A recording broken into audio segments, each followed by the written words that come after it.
We continue our discussion of counting by talking about what are called combinations. So we have talked about the fundamental counting principle, and we've talked about permutations. And to get this discussion started, let's go back to a permutation example. So this is one we looked at before. We have a club with 8 members. We identify them by their initials, GH, BB, AH, SWCS, BYTH, and JH. The club needs to choose a slate of 3 officers, president, vice president, and secretary, and we want to know how many slates are possible. No one can hold 2 offices. As with most permutation problems, you can think of this in 2 ways. Way number 1, we could use the fundamental counting principle. To get a slate of 3 officers, we make 3 choices, one after the other. We first choose the president from among the 8 members. Secondly, we choose the vice president from the remaining 7 people. And thirdly, we choose the secretary from the remaining 6 people. We are making 3 choices. The first can be done in 8 ways, the second in 7, the third in 6. So the number of ways of making all 3 choices is 8 times 7 times 6.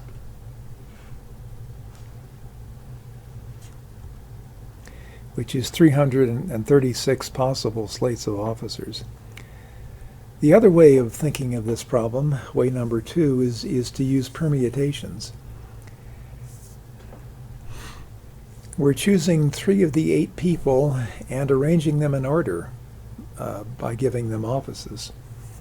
If you choose 3 of 8 objects and arrange in order, that's the number of ways, it's the number of permutations of 8 things taken 3 at a time. You could do this on your calculator,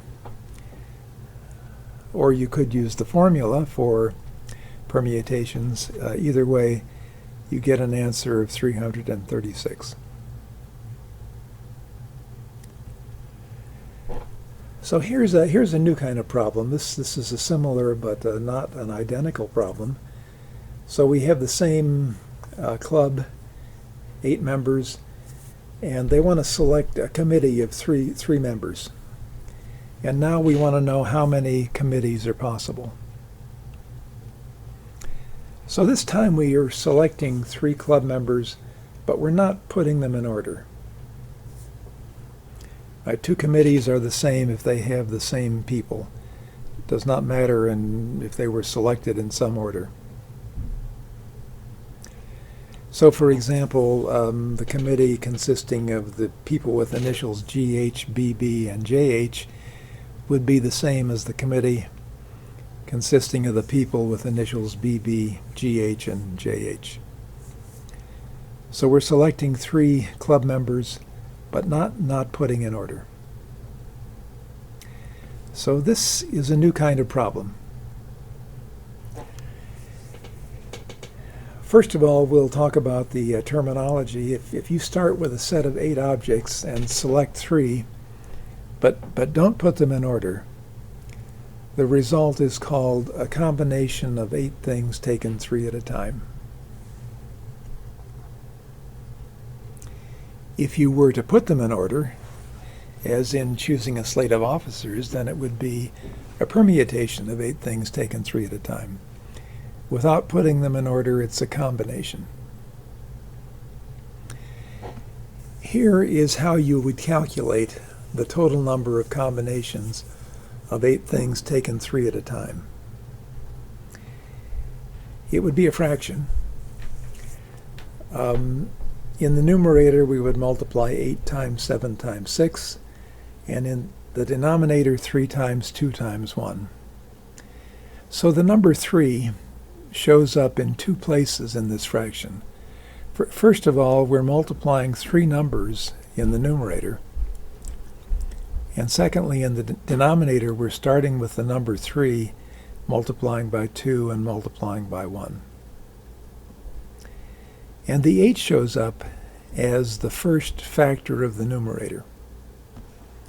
So to take another example, if you wanted the number of combinations of 9 things taken 4 at a time, so if you were choosing 4 things out of 9 and not putting in order, then this would be the calculation. 9 times 8 times 7 times 6 divided by 4 times 3 times 2 times 1. So the 4 shows up in 2 places here. First of all, we're multiplying 4 numbers in the numerator. And secondly, in the denominator, we're starting with 4 and multiplying our way down to 1.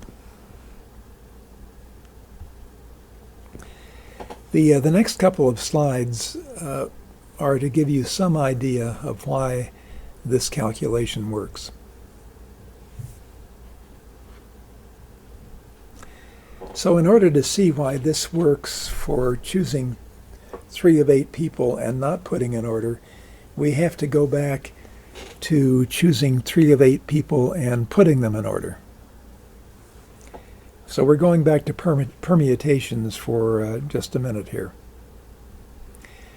So we have 2 ways of thinking of choosing 3 of 8 people and putting them in order.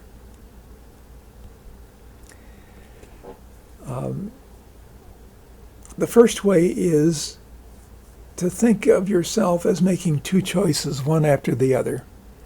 The first choice would be choosing the 3 people out of 8, and the second choice would be putting those 3 people in order. So we could use the fundamental counting principle. We would multiply the number of ways of choosing 3 people out of 8 times the number of ways of putting 3 people in order.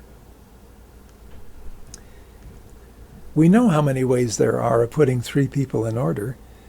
That's a permutation of 3 objects. That's 3 times 2 times 1.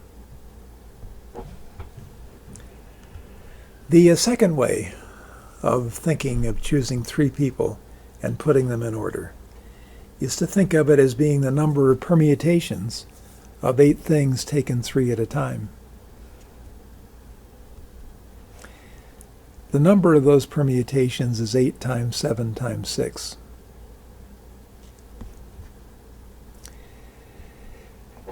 These 2 methods for calculating the number of ways of choosing 3 out of 8 people and putting them in order have to give you the same answer.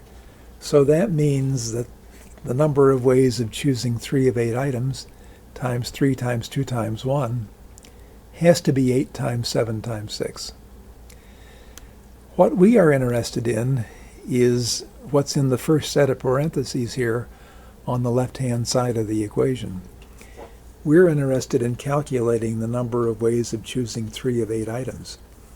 So we divide both sides by 3 times 2 times 1, and that gives us that the number of ways of choosing 3 of 8 items is 8 times 7 times 6 over 3 times 2 times 1. So this is an idea of why the formula for combinations works. And how does this work in general? What is the general formula? Well, the number of ways of taking r things out of a set of n things and not putting in order is called the number of combinations of n things taken r at a time. The shorthand is subscript n c subscript r, or simply NCR, and this is the notation we will be using most of the time. There's the shorthand, and the formula is, it's a fraction. In the numerator, you multiply n by n minus 1 by n minus 2, and so on. You keep multiplying until you have r factors. it turns out that the last factor will be n minus r plus 1, but that's not especially important. The important thing to remember is that you're multiplying r numbers here. And in the denominator of the fraction, we are starting with r. We're multiplying by r minus 1, and then by r minus 2, and so on all the way down to 1. So this is the formula for calculating the number of combinations of n things taken r at a time. One more example, the number of ways of choosing a committee of 5 from an organization of 12 people. This would be a combination. This would be the number of combinations of 12 things taken 5 at a time, is the notation 12 NCR5, and the calculation, a fraction, 12 times 11 times 10 times 9 times 8, divided by 5 times 4 times 3 times 2 times 1. So the 5 shows up in the numerator because there are 5 numbers that we're multiplying, and the 5 shows up in the denominator because we're starting with 5 and multiplying down to 1. The 12 shows up as the first factor of the numerator. So we do have a formula, but it's almost always easier to do these combination calculations on a calculator or on a Desmos.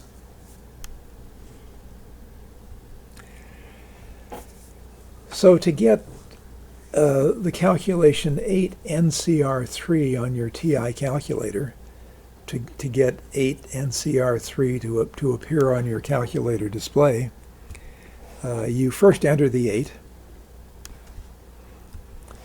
and then you push the math button and choose the PRB, the probability menu, and from that menu you choose NCR. Having done that, NCR will appear on your screen, and then finally you enter the 3. And then pushing the enter key will cause the calculation to be done. So this is similar to getting the NPR function on your calculator. To get NCR on Desmos, this will be similar to the way we calculated, we did an NCR, an NPR calculation on Desmos. You click on the keyboard icon in the lower left corner of the window. So down in the lower left corner there's a little icon that looks sort of like a keyboard. In the window that pops up, you click on Functions.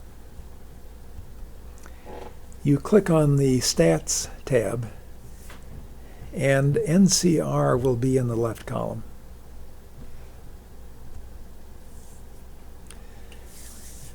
So let's try a few problems using an ordinary 52 card deck. Here's the picture of an ordinary 52 card deck one more time. You remember that it's arranged into 4 suits: clubs, diamonds, hearts, and spades. Each suit is represented by a row of this picture, and each suit contains the cards ace, 2 through 10, jack, queen, and king. Total of 52 cards.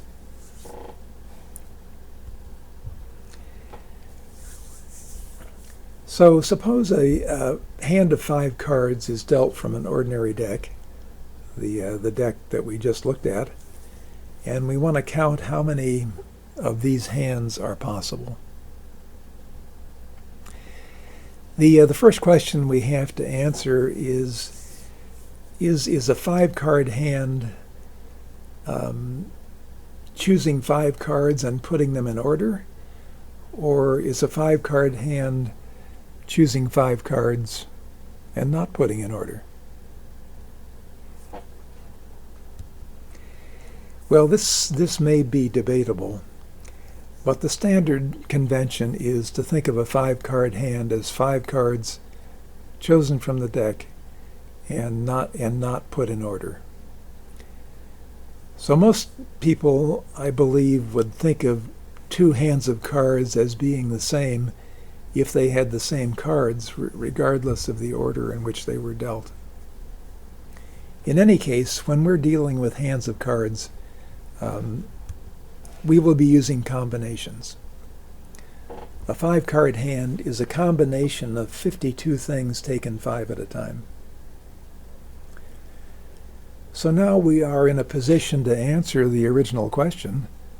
A hand of 5 cards is dealt from an ordinary deck. How many of these are there?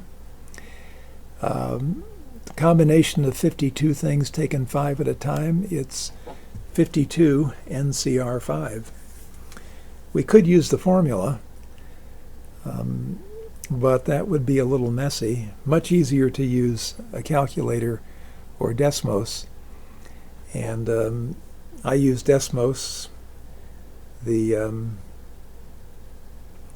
number of 5-card hands is 2,598,960.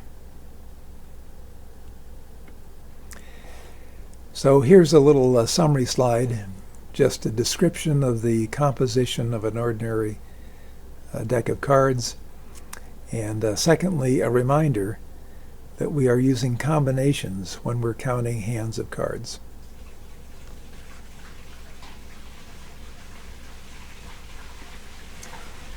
And now a few sample problems. So here's the one we did a few slides ago. 5-card hand is chosen from an ordinary 52-card deck. How many hands are possible? We're using combinations when we count card hands. So this is 52 NCR 5, and this was about 2.5 million. 2,598,960 possible 5-card hands. Okay, second example involving cards. We have a 5-card hand chosen from an ordinary deck of cards. How many hands are there in which all of the cards are hearts? So you remember there are 13 cards in each suit in a deck of cards. In particular, there are 13 hearts. So to get a hand in which all the cards are hearts, what we're doing is choosing 5 of the 13 hearts. We're choosing 5 of 13 objects and not putting them in order. This is a combination of 13 things taken 5 at a time. How many ways are there of choosing 5 of 13 objects? This is 13 NCR 5, which I again did on Desmos. 1,287 5-card hands which contain all hearts. Okay, let's leave 5-card hands for just a second. Let's suppose we choose a 3-card hand from an ordinary deck. How many 3-card hands are there in which all of the cards are kings? Well, there are 4 kings in an ordinary deck of cards, and we are choosing 3 of them, not putting in order because card hands are always combinations. So this is the number of combinations of 4 things taken 3 at a time. We're choosing 3 of the 4 kings. And, well, I did this on my calculator. Probably didn't have to, but I got a 4.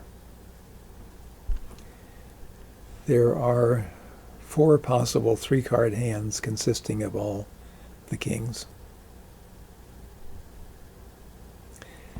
Okay, back to 5-card hands. So again, we're choosing a 5-card hand from an ordinary deck. How many hands are there that contain all 4 of the kings? So in this example, we will be using both the fundamental counting principle and combinations.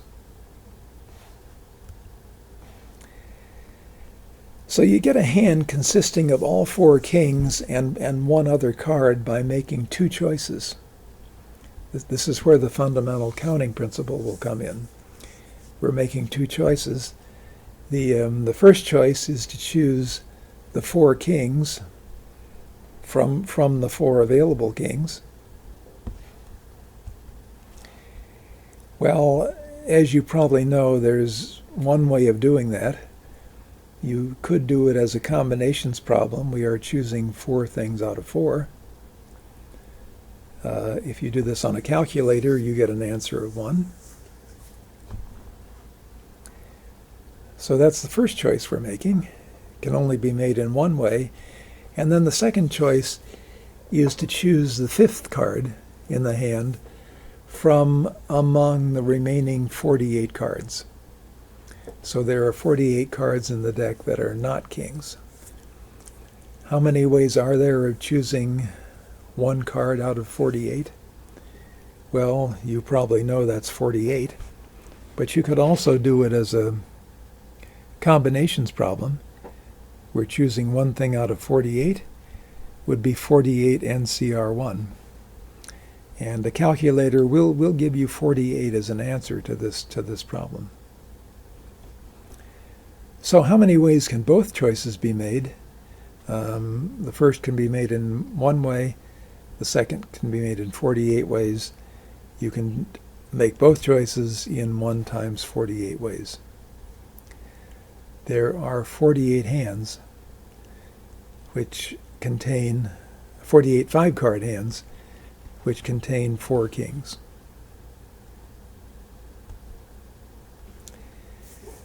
Okay, another example.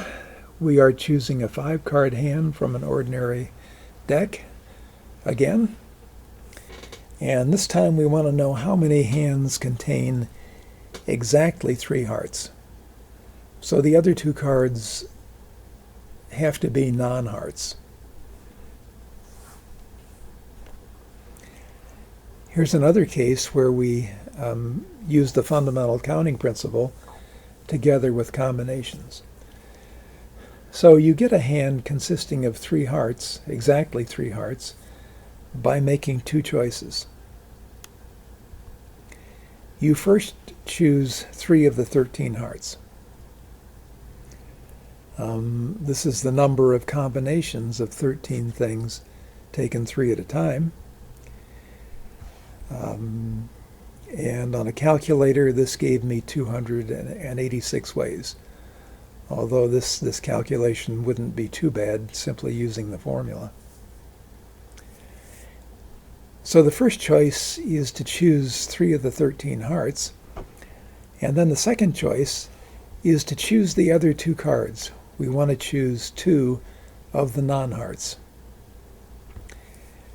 How many cards are there in a deck that are not hearts? 39, right? 52 minus the 13 hearts gives you 39 non-hearts. So for this second choice, we are choosing 2 of 39 objects. This can be done in a number of combinations of 39 things taken 2 at a time. 39 NCR2, which is 741. So the 2 choices can be made together in 286 times 741 ways. That's 211,926 5-card hands that contain exactly 3 hearts.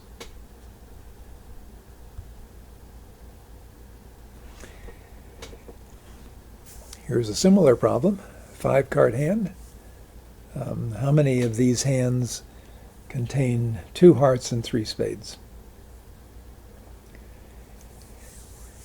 Well, we will get a hand like this by making 2 choices. We will we will choose the 2 hearts. And we're choosing 2 of 13 hearts. This can be done in 13 NCR2 ways. Then the second choice will be to choose the 3 spades from among the 13 spades. This can be done in 13 NCR3 ways. And then we multiply the 2. 13 NCR2 times 13 NCR3, 78 times 286, for a total of 22,308 5-card hands that contain 2 hearts and 3 spades. And now finally a non-playing card problem, but similar to the problems we've just done. Club has 25 members, 15 females, 10 males. And they need to select a 7-member committee consisting of 4 females and 3 males. We won't worry about the reasons why they have to do this. So how many committees are possible? Little typo here, and this should be the word many. How many of these committees are possible? Well, getting a committee consisting of 4 females and 3 males can be done by making 2 choices. We will first choose the 4 females, and secondly, we will choose the 3 males.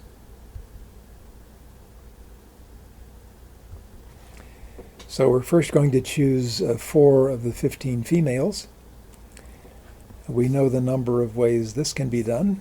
This is a combination of 15 things taken 4 at a time. So it can be done in 15 NCR4 ways. Secondly, you choose the 3 male members of the committee. We choose 3 of the 10 males, which can be done in 10 NCR3 ways. So the 2 choices can be done together using the fundamental counting principle. You get the number of ways of making the 2 choices together by multiplying 15 NCR4 by 10 NCR3. 163,800 possible committees consisting of 4 females and 3 males.